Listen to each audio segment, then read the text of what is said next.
Hey y'all, my name's Seth Packan, and this is Podunk Perspective, a podcast based on the Podunk Perspective. Podunk Perspective, we are back with no guest. Caleb Lee Hutchinson was supposed to be here like 30 minutes ago. He had to reschedule last week. I have no clue where the hell he's at. I texted him, waiting for a response. Man, oh, shit. He's here. What up, pores? Sorry I'm late. I was in a Pilates class with Shabuzi on the roof of Kid Rock's. Yeah, so anyway, sorry I wasn't here last week. Morgan Waylon asked me if I want to play putt-putt with Tucker Wetmore and Ernest, and so it's kind of what we were getting down to. What's good? Oh, not too much. Who won that golf game? Huh? What? Who won that golf game? Oh, yeah, man. It's pretty good. Hey, let's talk about Where's My Keys, man. It just dropped. It's the greatest country song of all time. Yeah, did you drive here drunk, bro? I mean, you came in with a can. You think I drive, buddy? You think I drive? Did you find your keys? You think I'm licensed in the state of Tennessee? This guy, come on. I drove like last week ago, back when I had friends and family and not any money. You know what I mean? So, yeah, dude, life's been pretty good. I blew up. Now I don't know nobody. What was your name again, Sam? Listen, I'm happy to be. Yeah, it's Seth. I mean, it's not Sam, but it's Seth. I like Seth, man. That Seth Rogen guy Yeah. I was just at a party with him. It's crazy.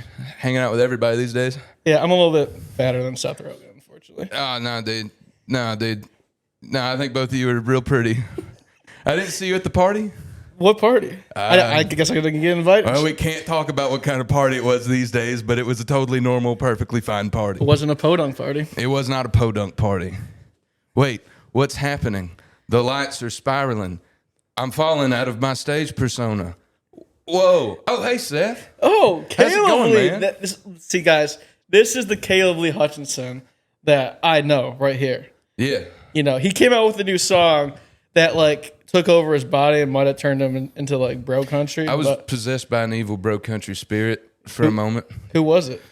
Bucky, Kentucky. Wasn't FGO? Tyler Hubbard may have been involved, but I didn't ever see him. You know what I mean? But I could sense a presence. No, I get it. It made me want. It was like a vibe that made me want to roll my window down and cruise. You know what I mean? Yeah, almost like Sam Hunt, like a body, like a back road. Yeah, almost. yeah, very much that. I do love Sam Hunt. Yeah. Yeah, man. How much? How much do I love him? Yeah. I'm pretty sure. Isn't he from Cedartown, Georgia? I think so. Only a lover would know that. That's where I got my license. Oh, really? But now I can't drive because where's my keys? You see? And what was driver's training like for you? Well, I did a lot of driving in open fields. Yep. At what age? Probably like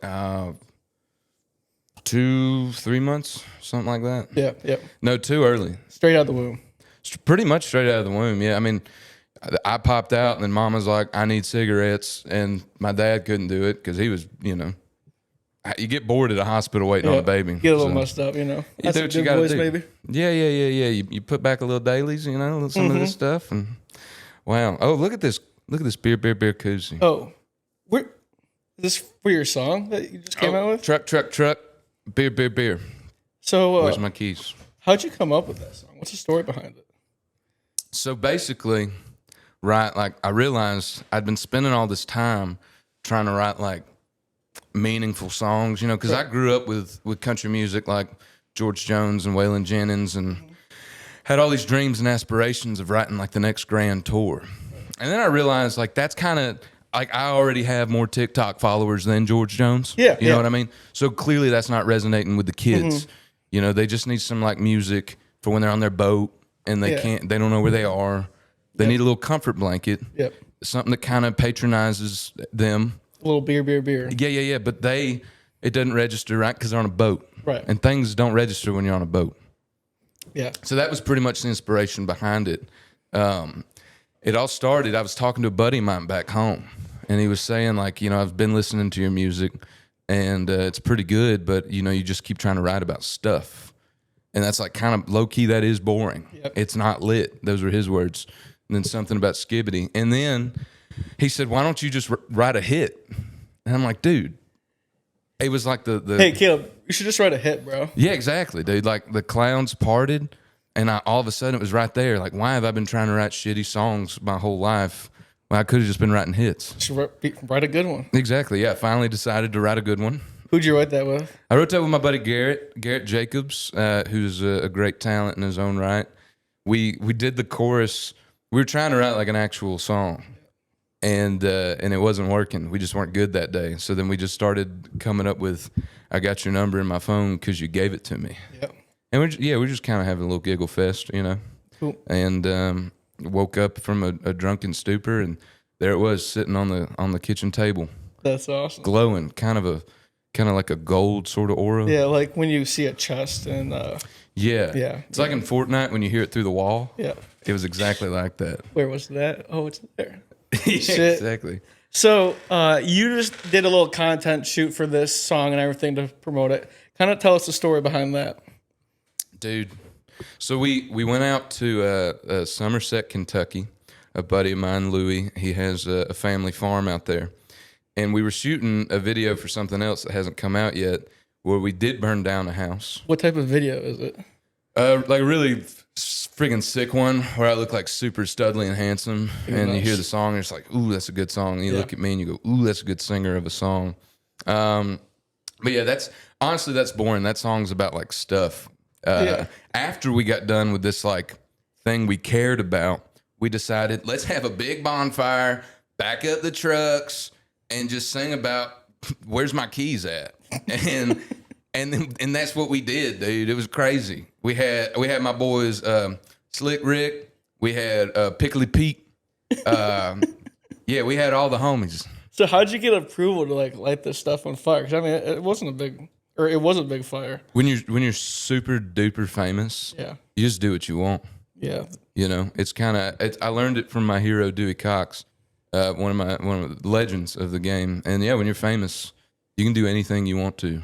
Yeah. And so now that I'm back and I'm famous, I got all my morals went out the window, dude. It's kind of alleviates, you know, all the stress of like worry when you just realize, no, this is my world, Right. and everyone here is for me. Yeah. And that really does, it is nice. So like before all this, you know, fame really hits you, Right. like where'd you come from and like where'd you grow up? I grew up in Dallas, Georgia, which confuses a lot of Texans. But I'd like to point out that there is an Atlanta, Texas. So I've been looking for somebody from Atlanta, Texas to start my boy band with. And the closest thing I can find is Tracy Lawrence was born there, but he won't return my calls. Tracy, Mr. Lawrence, sir, you want to make some money? hey, I got a hell of an idea. got an idea. Part 2 is called I Found My Keys. It's going to be great. It's going to be really good. Better than the Grand Tour. But yeah, man, so I grew up there. I got a karaoke machine when I was 5.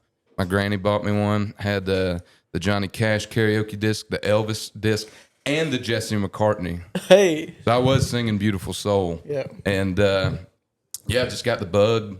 Kept hoping to find something more practical and reliable to get into, and I never did. And dude, now I'm here. Were your parents pushing you to do music and stuff? No, man. My parents just kind of wanted me to do whatever I wanted to. Right. I just never wanted to do anything else. Yeah. So they were pretty cool about it. And you know, I don't have the experience of like deciding to do it when I'm 18 and freaking them out, because I was like 7 saying this is what I'm going to do. Yeah. So yeah, man. I graduated high school. My dad was like, Idol's coming back. Do you want to do it? And I was like, I'm not sure. And he goes, why don't you do it? And then if you just do it one time, I'll get off your case. You can do whatever you want all summer. And I was like, well, hell, I guess I'll do it, just to buy myself some breathing room to figure out what I'm doing with my life. And next thing I know, there I was behind the Magic Castle, Magic Kingdom with Mickey Mouse and Minnie. And they were telling me about Goofy's personal life. It was messed up. So that American Idol experience. Yeah. How was that? Good, man. Yeah. It was good. It's funny because, some people, especially like CMA Fest just happened. So I had a couple people come up to me and they think like if you were on a show that you're like an encyclopedia for everything having to do with that show. And it's dude, it's a lot of pressure. Yeah. I don't remember half the things I've done. How old are you?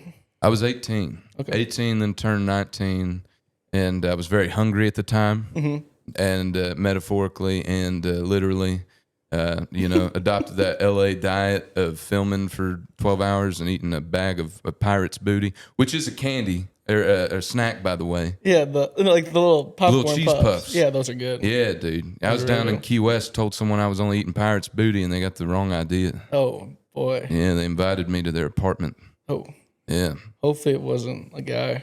The rag smelled weird. That's all I know. It smelled super weird. I don't know what the deal was. That's so funny. What are you laughing for, man? It's just, you never had somebody offer you to smell a rag? Sometimes it's like soaked in gasoline, and that's a treat. Oh. That smells good. It knocks you out or something? You don't like the smell of gas? I do like the smell of gas, but if you... You're just not huffing it. If you huff it too much. Yeah, that's the point, man.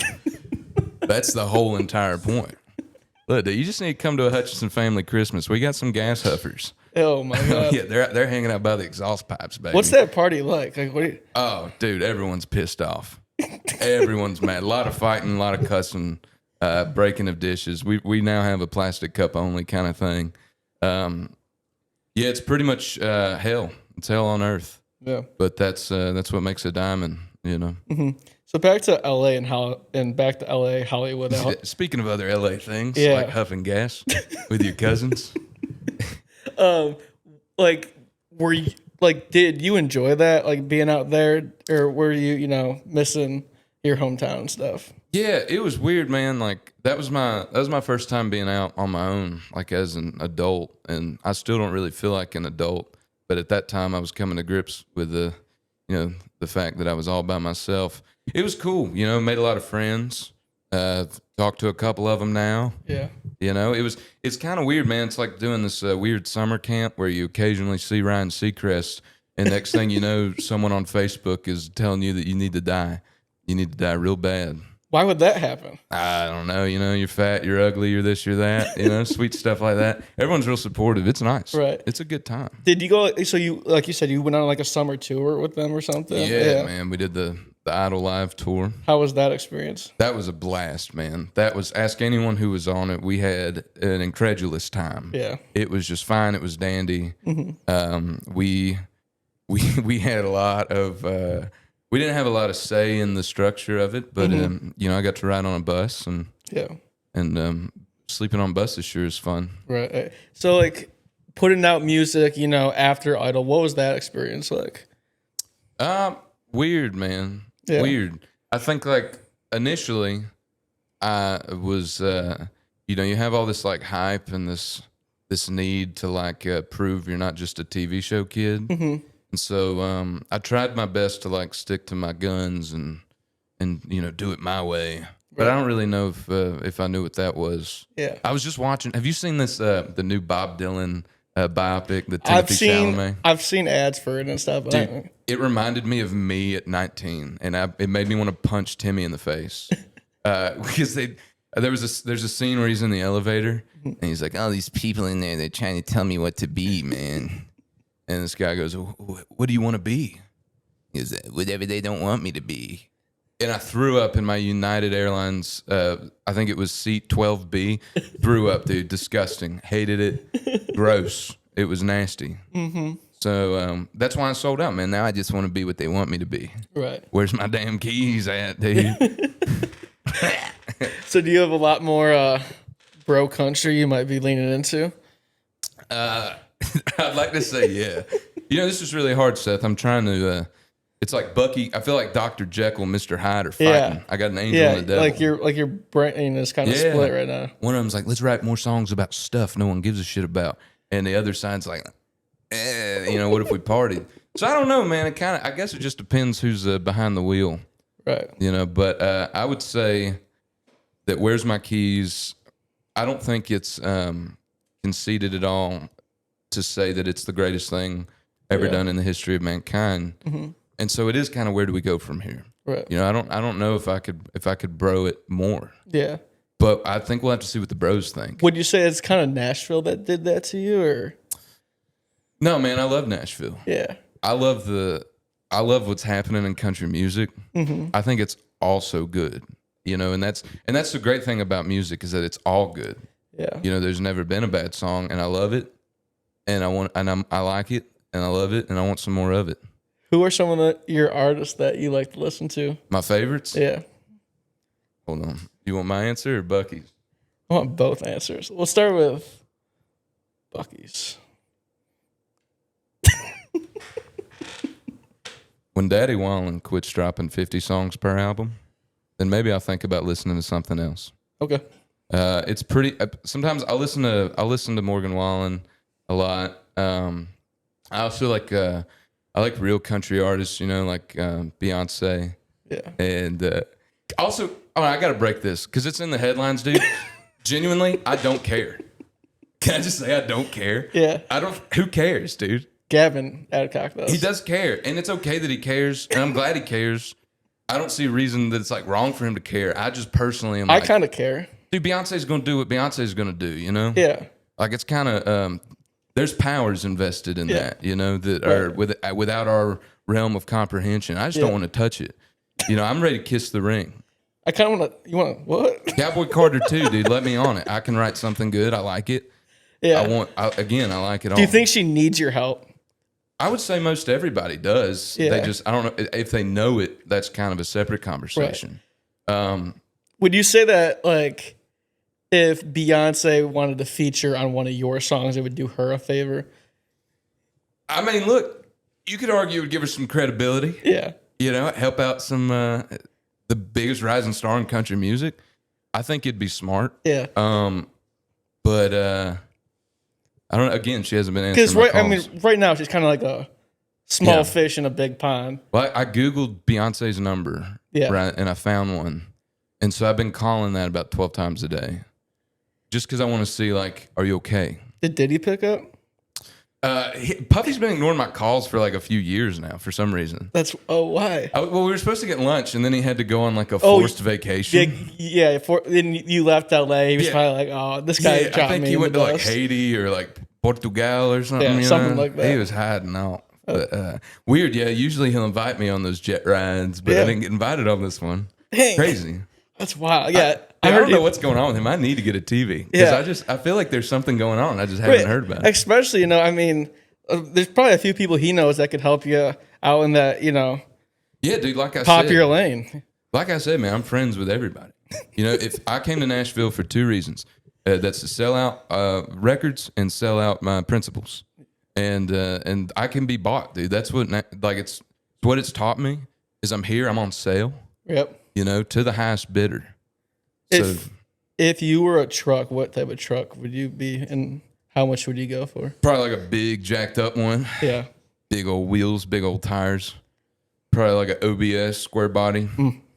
Something like that. Probably like a damn one with a bed. Used or new? I'd have to consult with my team. A week ago I could have answered you, but like I said, we're building a brand. Mm-hmm. So what kind of truck would I like? We did Silverado, but Chevy damn sure hasn't messaged us back. Yeah, dude, when we put out Silverado, we're like, I'm gonna finally get a truck. I've had to deal with everybody in my TikTok comment section going, that's a Tundra. Yeah, because I can't afford a Chevy. Hey, Chevy, hook your boy up. What's the deal, dude? How do you like the Tundra? I see a lot of people here in Nashville driving the Tundra. I rock with the Tundra, man. It was my dad's truck. And then I drove a 95 Silverado from like 16 to when I graduated. Yeah. And then as I tried to drive it to Nashville, it broke down. Mm-hmm. So then I started driving my dad's truck and then bought it off of him. And my original truck is broke down in my parents' driveway. Was that your first car, like first one? Yeah, it was my great uncle's actually. Yeah, he was kind of a grandfather figure. Yeah. It was broke down when I got it. 3 months, right? Yeah, exactly. Yeah. Dude, this truck sucked. when I got this truck, I was like, it's so gorgeous. It was sitting, all the tires had dry rotted away. It was sitting like on wheels, on rims, on concrete. The front seat was broken, where one of my family members, who is rather obtuse, was apparently deciding that it needed to go back further. And look, I get it. I'm a big boy, Sometimes you need more room, but sometimes it just ain't there. you know? But this feller, he was going to find it. So he started kicking that thing. So you couldn't sit in the truck without falling backwards. Bro, I haven't heard the word obtuse since fucking high school. Yeah. What the fuck does obtuse mean? You know, just like, am I using that right? These people went to college. Wide? Just like big, you know? Look, I feel like I get to say it, you know? Yeah. With the comments that I've gotten in my comment section over the years. Dude, we did a video that Dirt Road Anthem emo thing that on TikTok. And I had like a bunch of it was that one or another one like it, and I had a bunch of like Chick-fil-A sauce on it. I never get on TikTok. But Bucky does. But I never get on TikTok, right? Because it makes me like want to not be there. Yeah. And I got on there one day and I started reading some comments. I'm like, man, people are nice. Like, people like this. And then I read one that says, you know, you wouldn't look like that if it weren't for all those Chick-fil-A sauce packets. And I looked at his bio. His name's like Chuck. And his bio is just like Amy with a heart. And it took a lot. It took a lot to not hit up Amy about this, dude. I'm just going to let you know. So for that reason, I could say I had a big fat ass uncle at the time, you know, and he was, and I'm talking big, dude. I'm talking like TLC show making offers, baby. Like 450? I'm talking he's in Walmart. He's on the little scooter. He does not have medical documentation for needing it. You know what I mean? But he's zooming around, going from Haagen-Dazs to Bluebell, scratching his head, going, which one today? Dude, I'm just kidding. Wild. No, he's not that big. He's not that big. What uncle? What's his name? We're all a very slender family. We're all very slender in general. Yeah. I'm the skinniest one. Isn't that crazy to you? Were you a football player? Dude, so first of all, thank you for clocking the build. I appreciate that. These shoulders are wide and broad. I played football. I practiced football is what I did. I joined the Junior Spartans. And it was right about the time I realized I couldn't really see or hear or maintain balance, which it turns out is necessary to perform athletics at a high level or even at an entry level. Yeah. So yeah, football didn't work out. I was scouted out my freshman year going into high school. They saw me. I was pretty much this size. Alabama? Georgia. Oh. Yeah. Nick Saban was in my high school cafeteria. And I'm like, you better eat your Wheaties, young man. But no, then they saw me run and I went sideways, fell down, started crying. It was rough. Nice. So I started picking a guitar instead. Yeah. Do you enjoy music thoroughly? I would say I used to like music, but now I just look at it as like a means to advance my own sociopathic needs for like love and acceptance. Where's my keys? Out now. And so, yeah, man, pretty much I realized nothing will make me happy except success. That's the only thing that matters. Right. Yeah, man, now I'm ready to win. So, when writing these songs and stepping into these rooms and stuff, right. You know, what's your motive? You know, who are some of your favorite people to write with? What's your process? Well, I typically start by thinking, wow, these people are so lucky that they get to sit in a room with me for all of the 10 minutes that it takes for me to write a hit. As they should. And then I'll walk in, they'll go, hey, Caleb, I'm so-and-so. And I'll go, listen, I don't care. If your name mattered, I'd know it already, right? And they say, I got a great idea. And I go, shut up, sit down, and get ready. Your kids are going to go to college now. You're welcome. Right. You know, and you're about to change the generations and their families. Exactly. Yeah. I say, hey, when I'm talking, you're not, right? And they don't like that. And then sometimes I do the teacher clap, you know, the clap, that. And if they don't do it back, I then start screaming. But typically, I'll walk in, they'll feel the energy shift, you know, like a cool breeze floating by, and they'll go, did something just happen? Is there something different going on right now? And then I'll go, listen, truck, beer. Yeah. And then Garrett, that day, started crying. He said, thank you. I said, thank you so much. You don't know how much I needed this. Yeah. Things have been going really bad. And I said, buddy, I don't stop. You know, like I don't need I'm not reading that lecture. You know what I mean? Like it's just not, I'm not doing it. Like you're a friend, but like I don't. Yeah, like a friend in that, like, you know, you can share my TikToks, but not a friend in like I care about you. You know what I mean? Right. Because really, what's a friend worth if not, you know, views, streams, or money? Right. If it's none of those things, like, why aren't we talking? Right. I mean, yeah, especially in this town. I mean, just a waste of time. Yeah, dude, people are always like, it's about relationships. No, it's not. It's about TikToks, baby. Yeah. It's about TikToks. That's what you don't get. They're like, oh, buckle down, find your inner artist. Dude, shut up. Write a song about beer. Right. We're sick and tired of it. Makes me mad, right? Yeah. All these artists come in, they settle in a town, and then they don't want to post. Oh. It's like, come on. Oh. What the hell are we doing? My biggest pet peeve, dude. If you're watching this right now and listening, go to my socials after this episode. I am the most consistent social media user of all time. 15 TikToks an hour, same song, sometimes same video. Yeah. I've started a second channel kind of copying the Mr. Beast approach. Everything's in Mandarin. So I'm looking at becoming the biggest country singer in China. And then we're looking into the Koreas, whichever one will have us. But I've had some positive conversations with one of their leaders. Seems like a cool guy. Really likes Where's My Keys. Yeah, it kind of sounds like you can solve world peace here or something. I'm not saying that I should get involved, but I haven't yet, and it's not going great. You know what I mean? You know what I mean? Hey, I don't have a track record. I mean, you could go to these other countries and be like, listen, I'm Caleb Lee Hutchinson. Yeah. Let me change your country for the better. Yeah. They'll go like, well, we have these issues. We have these issues. We have, these conflicts and I'll go, yeah. But listen. My new song. And they'll go like, what is this? Yeah. And I'll go, shh. And then it'll keep playing. And then they'll hear it and they'll go, it's time for us to make peace. Yeah. And I'll say, let me handle that for you. You can look at Putin and be like, yo, where's my keys? Vladdy boy. It's my country now. Exactly. Because really what I think, and this is my message to all world leaders, all people in the whole world, regardless of their nationality or their background, whatever, they want three things. That's truck, beer, and dirt roads. And if you can supply those, right. You can't always supply food. Yeah. You can't always supply medical equipment or basic human rights. But what you can always provide no matter what, it's trucks, beer, and a dirt road. Right. And I think that's why we're not advanced more as a society. Yeah. I mean, so obviously this song you just put out is at the top. Mm-hmm. But if you had to do like a top 5 of like bro country songs, what would the songs be? So Where's My Keys is number 1, clearly.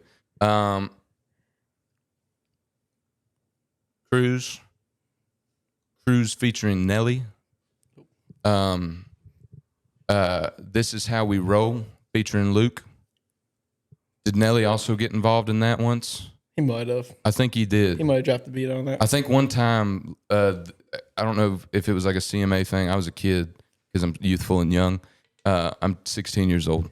And, but it was like they were, yeah, baby, this is how we roll. And then Luke comes out. He's like, yeah, we're proud to be young. And we're proud to have Nelly. Or I think it was Nelly. It's been a while. And then, yeah, it was good. Dude, you could be a Luke Bryan impersonator. Dude, I could.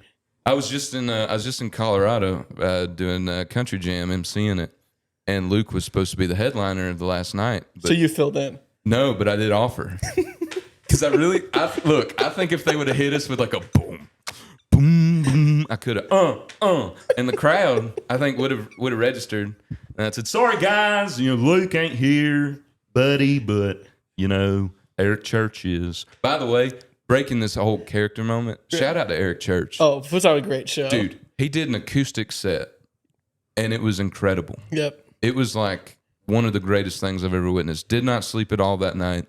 Like, stayed up, watched The Chief, looked at his Ray-Bans, cried to his songs, went to the airport, rock and roll. But it was great. Yeah, no, he's really good. I saw him at the Pinnacle a few weeks back, and he wasn't acoustic. He had like 25 people with him. Mm-hmm. I was like, wow, that's a production right there. That's the Chief, dude. The Chief rolls deep. Yeah, no, he had no opener. It was just Chief. That's it. All he needs Chief, man. Right. Yeah, I think it's I want to find my lieutenant. Group. No, my name. Oh. Like, he's the Chief. I want to be like the Spider, or like the bro. Like the chicken or something. I don't know. Something cool. The Velociraptor. When the Velociraptor rolls into town, all the Velociraptor Nation stand up. Yeah, you big dinosaur guy? I don't believe in them, dude. No. Earth is flat. Dome. Big dome guy. Threw a rock up there one time. It fell down. Only reason? Dome. Otherwise, I think would have went to the sun. Boy, I got a cannon on me. Shit. Yeah, I'm telling you. Reach for the stars. So you never found out why Luke couldn't show up?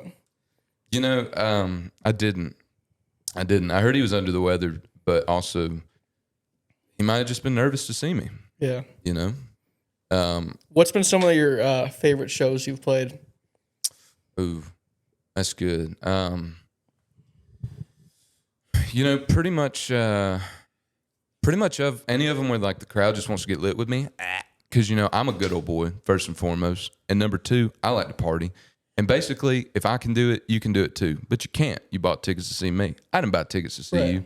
But basically, I'm humble. I'm just like everybody else, except I'm better. Come to my shows. So, yeah, that's kind of it. And I would say I like it all. And I saw Bailey Zimmerman swing in on a rope over the drum set. Then he landed pyro, dude. Wow. It was insane. Do you think you could do that? How big's the rope? You know what I mean? How thick's the rope? Let me just tell you this. Me and Bailey, I don't think we could be on the seesaw together. You know what I mean? We got slightly different builds. But I'd love to be on the seesaw with him. I'd love to try that. And Bailey, I know you're watching. You, me, park, seesaw, ham sandwiches. Ham Sammys. Yeah, a little hammy Sammy with like crunchy Cheetos and maybe some puffy. Like Kool-Aid? Yeah. Are you more of a crunchy or puffy Cheeto guy? Ooh, that's good. Jalapeno Cheetos. That's my go-to. The crunchy ones? Yeah. Yeah, those are good. Because I think Flamin' Hot are overrated. Yeah. Jalapenos better. I would say, I mean, now that I'm famous, I don't eat that stuff, you know? Yeah. Trying to watch your figure a little bit. I just watch it and prove every day. Every day I wake up in the morning, I go, there's no way. I go into the bathroom, I look in the mirror, I lock eyes with myself, and I go, no way it happened.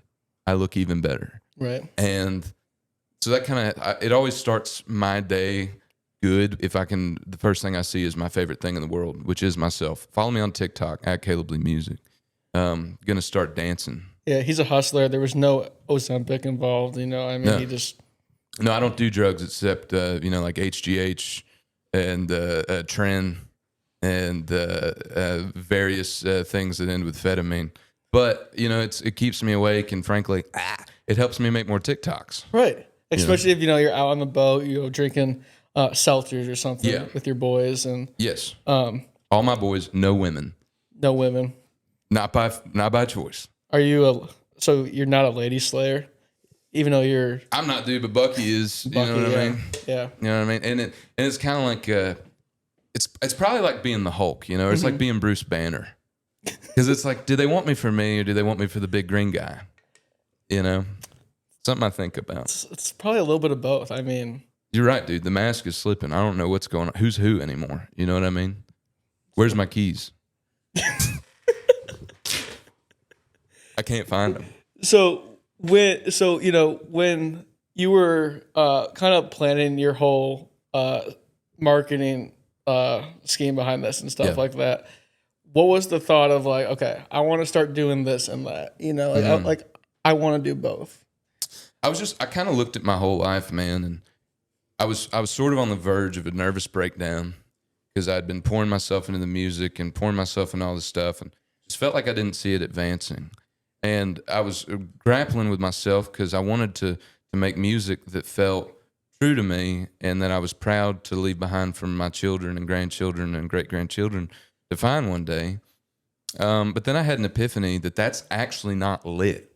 You know what I mean? Like that's actually kind of mid. Mm-hmm. That's sort of a mid approach. Yeah. And what I realized is it's not about the work. It's not about the quality. It's about the output. Yep. And so if I could give any advice to anyone, I would say, take your beliefs and your own like personhood, roll it into a tight little ball, shove it up your ass, and then get ready to succeed, man. Make some TikToks, do some of those, you just know. Throw your emotions away and just say fuck it and do it. Yeah, man, because no one cares. Like, bro. Stop being a bitch, like straight up. Like, tell me something about a girl, you know. Tell me something about a truck. Yep.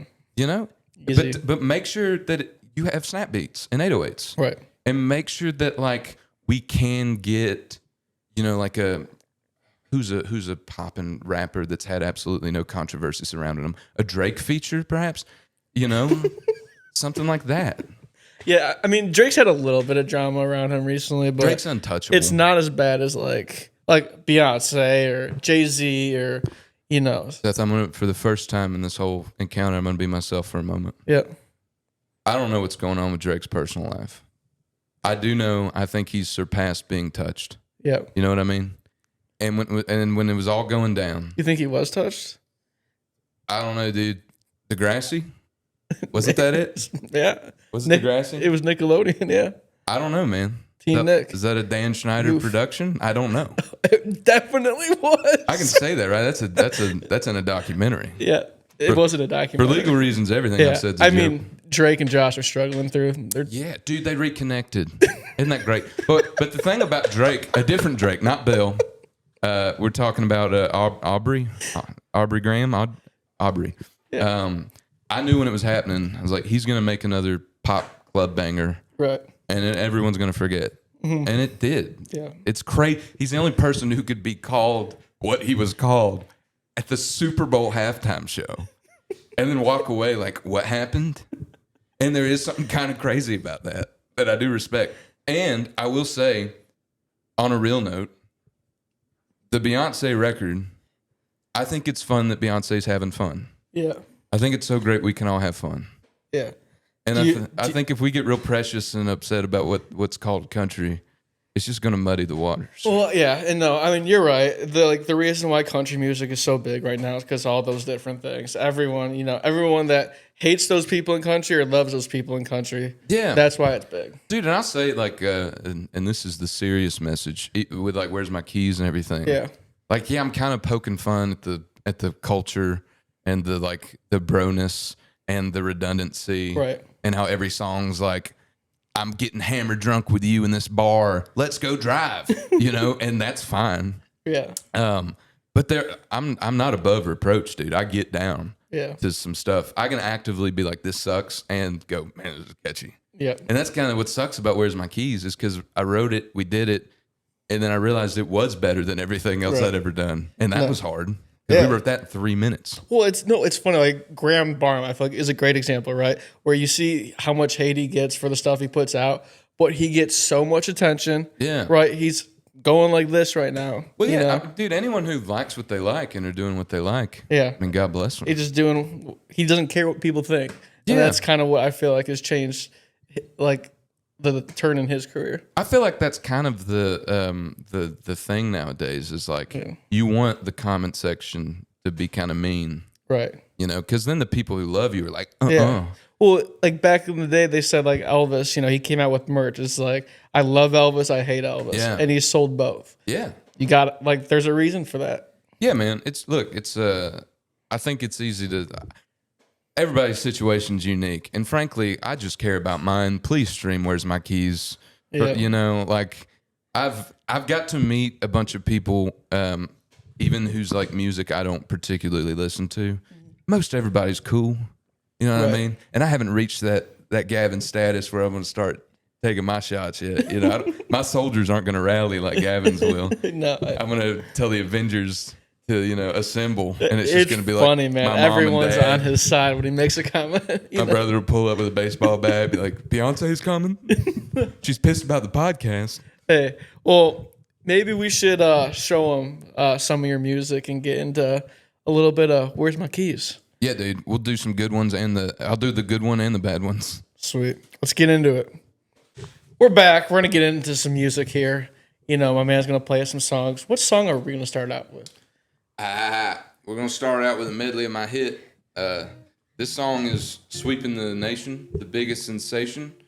And once you've listened to it, you'll feel as though you've arrived at your destination. Oh, I'm excited. This is a song about keys and where they are. And sorry. That's a good manager right there. Contractually, I'm obligated to wear these. My apologies. They make me feel like Lil Pump. You remember Lil Pump? Yeah, they look good. I like them. I'd like to dedicate this song to Lil Pump. Y'all follow me on TikTok. This song's called Where's My Keys?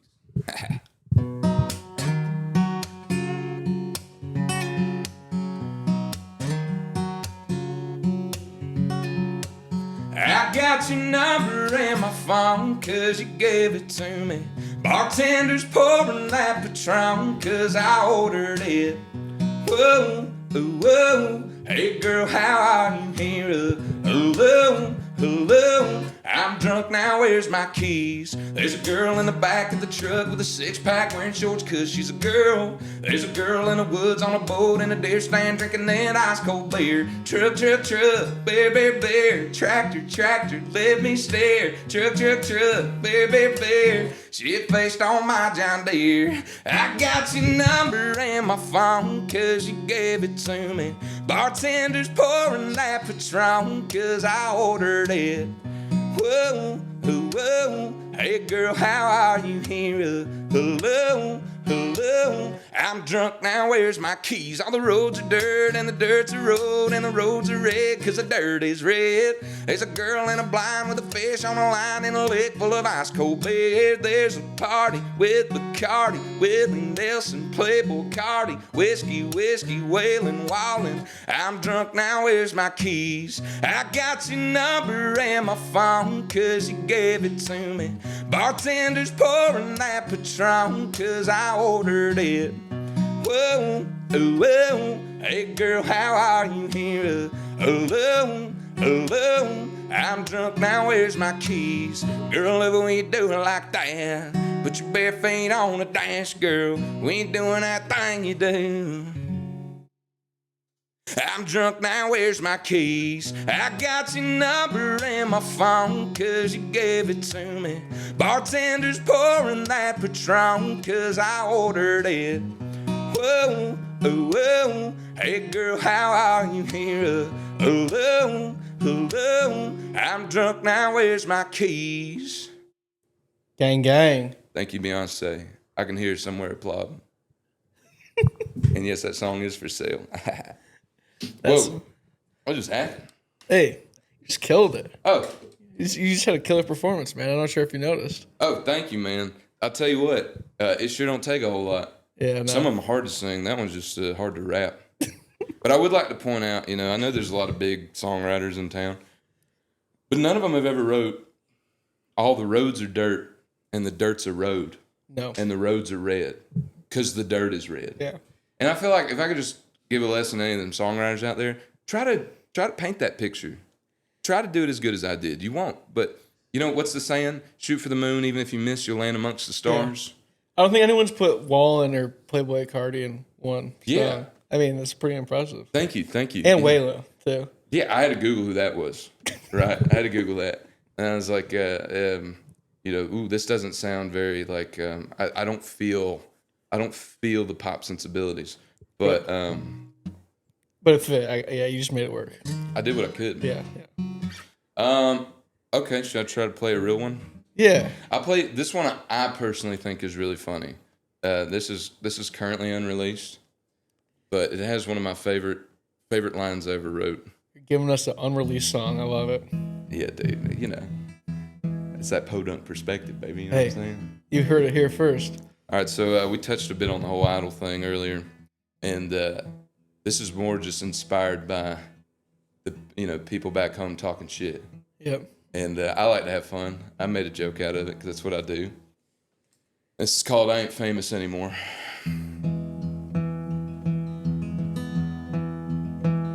Well, I ain't famous anymore. No red carpets on the floor. No lines around the city block when I'm out on tour. Miss them chauffeurs and town cars and Hollywood sushi bars. They won't let me in the door, 'cause I ain't famous anymore. Well, I used to be on the screen, clean shaved and eyebrows tweezed. Now I'm starting to feel my age, trying to make it on the For You page. I met Kevin Jonas and Raven Simone, a few of them extras from Home Alone. I tried calling, but these days they don't pick up the phone, 'cause I ain't famous anymore. No red carpets on the floor. No lines around the city block when I'm out on tour. Miss them chauffeurs and town cars and Hollywood sushi bars. They won't let me in the door, 'cause I ain't famous anymore. Well, I was chasing thrills, popping pills, late nights in the Hollywood Hills. Now I'm playing at the bar and grill, wondering how I'm gonna pay these bills. Say I should sound like Ernest or Travis Tritt, and some just say that I should quit. Well, I feel like Elvis, the way I'm dying over this shit, 'cause I ain't famous anymore. No red carpets on the floor, no lines around the city block when I'm out on tour. Miss them chauffeurs and town cars and Hollywood sushi bars. They won't let me in the door, 'cause I ain't famous anymore.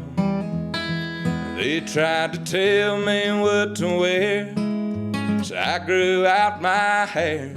And I don't need your 2 cents unless you got the change to spare, 'cause I ain't famous anymore. No red carpets on the floor, no lines around that city block when I'm out on tour. Miss them chauffeurs and town cars and Hollywood sushi bars. They won't let me in the door, 'cause I ain't famous anymore. Dude, that's a great song. Thanks, man. In the nicest way. I love the name dropping you did. Yes. Like, dude, it's so clever. Well, and you know, it is true. And I was just thinking, what are the funnier celebrities that I've met? Not that there's anything funny about these people. Just random. Yeah. Kevin Jonas, I did meet. Mm-hmm. My favorite Jonas I've met. I met 2 out of 3 of them. He's number 1. Promise you that. I don't think Nick liked me very much. That was... Actually, I think it would be a disservice if I didn't tell this story. Yeah, let's hear it. Nick Jonas hated me, dude. Why? I'm pretty sure Nick Jonas hated my guts. Why? Well, he was on Idol as like a advisor or whatever, and the whole thing was, I was singing "Amazed" by Lone Star. Yeah. And they were like, "We really want to see you without the guitar." And I've been playing gigs since I was like 11 with a guitar, so like I'm not a front man. But I was like, all right, yeah, I'll do it. I mean, it's a pretty slow song. I'm not going to get all Benson Boone out there, you know, no flips or any of that shit. But I was like, I'm willing to walk. And they go, cool. What we're going to have you do is we're going to have you upstage. And this is, by the way, this is nothing that isn't on television. Right. I'm not dishing it out. He's like, we're going to have you walk. You're just going to walk upstage. And that's like your big moment is you're going to walk in a straight line towards the camera. And they're like, can you handle that? I'm like, pretty sure. I did get here that way. Right. You know? And so we get in there, I meet Nick, and I'm like, dude, it was like when he was super jacked. I'm sure he's still very jacked and handsome, but he was very jacked at this moment. And so I walked in, I'm like, dude, you're jacked. And he was like, yeah. And and we just started like talking. And he's like, cool, let me see your walk. And I'm like, all right. Get up, and I'm like, you want me to just walk in a straight line in this room? And he's like, yeah. And he's sitting there, and I started walking. And he's like, cool, do it again. And I walked again, and he's like, all right, one more time. And so I turned around, and I walked back, and he's like, what do you think's going wrong? He said to me, he's like, what do you think the problem is? I'm like, not sure, man. I'm just kind of one foot in front of the other, and you know, it's kind of how I've been getting by. I'm walking. Yeah, dude, I walk hard. And anyway, we couldn't figure out how to get me to walk. It was the wildest thing. Spent my whole life doing it, you know. Yeah. You thought your mom got the job done, but it didn't happen. Yeah, I'm like, I called her up. I'm like, listen, Piper, you royally screwed up. I've been walking wrong for 18 years. But but what I will say is he was jacked and he did smell good. Yeah. So, So Kevin liked you though. Dude, Kevin was the sweetest. Yeah. Met Kevin at the Hollywood Bowl, and I was like, I'm so sorry, but I love you, which is a weird thing to say to someone you've never met. And he was like, oh, no way, man. And we like took a picture. Who'd you meet first? I met Nick. Yeah. I didn't bring Nick up to Kevin. Oh. You know, because I wasn't sure what the vibe was. I do love the Jonas Brothers. I would say that's probably my favorite bro country. Who were the judges at the time? We had, it was the first season back. So it was Luke Bryan and Lionel Richie and Katy Perry. Nice. Yeah. You got any follow-ups on that one? That seemed pretty innocent. Good group of people. Great. You liked working with them? Yeah. Honestly, the coolest. All right, Luke is the best. Luke had me out at one of his farm tour shows right after Idol, which he totally didn't have to do. Let me get up there and sing with him, which was sweet. And he was like a saint to my mother. Like Luke, my mom was so. It's the most starstruck I've seen her be. We showed up and Luke was like, "What are y'all doing?" And we're like, "Nothing." He's like, "Come on the bus, like let's talk," you know. And so we get on there. And my mom is sitting there just trying to make herself as small as possible. She's got like her purse, you know, and she's like a woman on a train. Yeah. Plenty of seats. You know, you can afford to man spread on Luke Bryan's bus. And anyway, so she's sitting there all quiet, and I'm like, "Come on, Mama, like say hi to Lukey," you know. And she's like, "I just have to say, I just love I love how you love your kids." And my mom's watched like everything about Luke, and he is a great guy, and so he got up and like showed her a bunch of pictures of his kids, and like they were having like a parent moment, you know. Yeah. So it was cool. Ever since that moment, I'll take a bullet for Luke any day. Yeah. He made my mom's whole life. Lionel, easily my favorite though, with no disrespect to Mr. Bryan. Lionel, the first Hollywood week, we're standing there, and the first thing you do is lines of 10. So 10 people get grouped up. You walk out on the stage one at a time. You sing like 30 seconds of a song or a minute or whatever, and then they cut people, like in the line. Yeah. And I was in the first line. I think I was the last person in the first line, which is the greatest spot ever. And so we're standing there, we're waiting, and then we hear over like the little speaker, like, pause for Mr. Ritchie. And so Lionel comes. I guess he had to use the facilities, which were located past us. So first thing I see is this massive bodyguard, and I'm like stepping out of the way. And Lionel's walking in, he's kind of looking at us and looked like he was going to say something. And they're like, "Mr. Ritchie, we have to go." Yeah. So they kept walking, and I'm like, "Oh man, I guess we're not going to get to talk to Lionel. That's lame." And we're still waiting there. And then he comes back and he goes, "Hold on 1 second." He goes, and he turns to us and goes, "You kids nervous?" And we're like, "Yes, sir, Mr. Ritchie. We sure are. Boy, howdy." And he goes, "Well, let me tell you a story. The year was 1973. Michael Jackson and Tito were fighting. Stevie Wonder was playing tennis ball. He can see." And just starts like telling us all this stuff. He's like, "Marvin Gaye was there. He loved pepperonis, and he had a log of pepperoni." And I don't know. He's just naming like historical figures, and he's just like, "We're all hanging out playing putt-putt." And I don't even remember the story because I'm just sitting there going, Lionel Richie's talking to me. Bro, these voice impressions are spot on. Dude, thank you.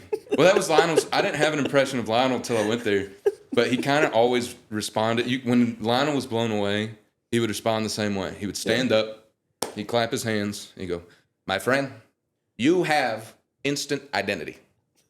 When you open your mouth, we know who it is." And it was so, we started, the guys and gals and us backstage, the kids, we started making a joke out of it. We go like, "You, my friend, have instant mashed potatoes." and boy, that was real funny. Ladies and gentlemen, we landed on the moon. That's what that reminds me of. Exactly. So, Katie, here's the thing, man. One of the Boys is one of my favorite like pop records of all time. I'm a Katy Perry fan. Mm-hmm. I used to watch videos of her when she played Warped Tour. Like, I'm not new to the game. I will say I probably got the least amount of time around Katy. Mm-hmm. And based off like feedback in a general sense of people, I don't know if I was like her favorite, which I understood. Yeah. I understood what I was getting into. Right. But no, it's pretty much, man, I've just spent like 7-8 years just drinking and drugging 24/7 to forget about it. But it is nice to sit and reminisce. Yeah, I get it. That's good. I feel good. Yeah. I feel good. So you got one more song for us. What's this song called? Honestly, Seth, I want you to pick because all jokes aside, and I know we've had a lot of goofs and gaffes today, but I really appreciate you having me. Yeah, yes, sir. And also, I want it to be known. I threw out my back last week. Yeah. Which is why our original date did not work out. Yeah. I'm still moving like a 96-year-old man. I spent 3 days on my feet. How'd you throw your back out? I'm just getting old, I've been in Nashville for 7 years, which is like 30 years back home. Mm-hmm. And so, I was carrying some stuff, and I had my beautiful lady friend with me, and I was carrying some boxes. She's like, can you carry all those boxes? Which made me say, oh, I can carry more boxes than this. I put some more boxes on. Right. Like, pile it up, dude. I'm an absolute tank. I'm the same height as Eddie Hall. You know what I mean? So I got it in me. I did not have it in me, dude. I tripped. I held the boxes up, but my back hurt. The next day, my house caught on fire. Well, that's a boring story. Well, how did your house catch on fire? How did my house catch on fire? Yeah. Seth, I think what the more important detail of this, and because I don't want to get muddied up in the details. Yeah. I'm the guy who put out a house fire. Oh, so you put we could sit around, we could speculate, am I the guy who started a house fire all day? And we'll never know. But what we do know, as evidence of a house that is still standing, is I heroically charged into a burning building, realistically, risked my life and limb for nothing except all my possessions. But like I said, ever since Where's My Keys, I've realized possessions are kind of everything. Yep. You know, they say you can't take it with you, but I will figure out a way around it. You know what I mean? Yeah, I do. So I'm gonna pick this next song. I guess you're gonna give me the will. Yes. Would you rather a serious, like what I think probably like the antithesis of you got a drinking song? Ooh, a drinking song. I have a good song about drinking. There it is. I'll do this one. This is I wrote this back in the COVID times because it was like it was pretty much a worst case scenario. Spent all of 2019 going like 2020. That's the year we're gonna do it. Hit the ground running, and that didn't happen. And probably around like 21, I was super freaked out because it was a year where I like didn't make money. Yeah. And I called my dad and I'm like, hey, maybe some dreams aren't meant to come true, right? Like what if the cards are just stacked against me and there's no way for me to make money right now, and like am I just an idiot? Am I screwed, And my dad said something to me that changed my life, Seth. It touched me down deep in my heart. He said, son, you come from a long line of losers.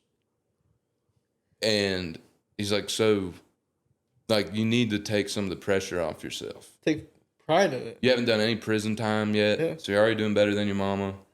And like that kind of thing, So he was like, give yourself some credit. And frankly, Seth, I thought it was a hilarious song title. And so I stole it. This one goes out to my daddy back in Dallas, Georgia, and my mama in Cell Block C. Hey. That's been my new intro. My mother's never been to prison. She hadn't been to jail because she don't get caught. All right, the song's called Long Line of Losers.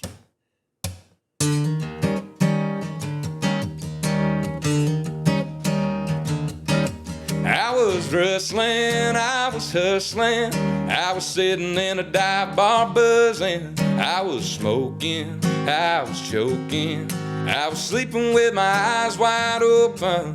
Yeah, there I was sitting on no bar stool, trying to keep it down, trying to keep my cool. A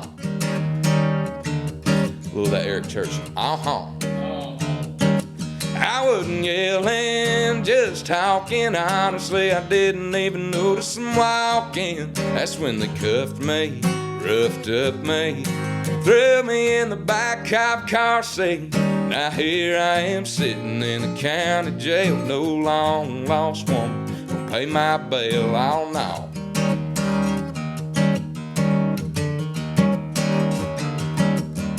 I thought I'd run out of mistakes to make. This one takes the cake. Shaking the bars, can't you tell I'm a star? Come on, man, give me a break. Well, my pappy was a pistol, I'm a son of a gun, a low down, lonesome boozer. Guess I come from a long line of losers.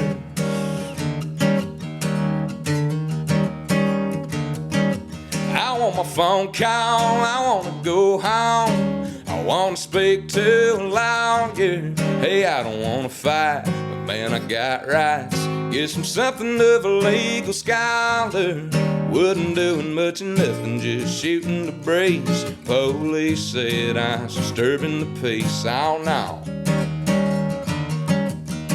I might make the mic buzz. I'll sing it out the other way. Well, I thought I'd run out of mistakes to make. This one takes the cake. Shaking the bars, can't you tell I'm a star? Come on, man, give me a break. Well, my pappy was a pistol, I'm a son of a gun, a low down, lonesome boozer. Guess I come from a long line of losers.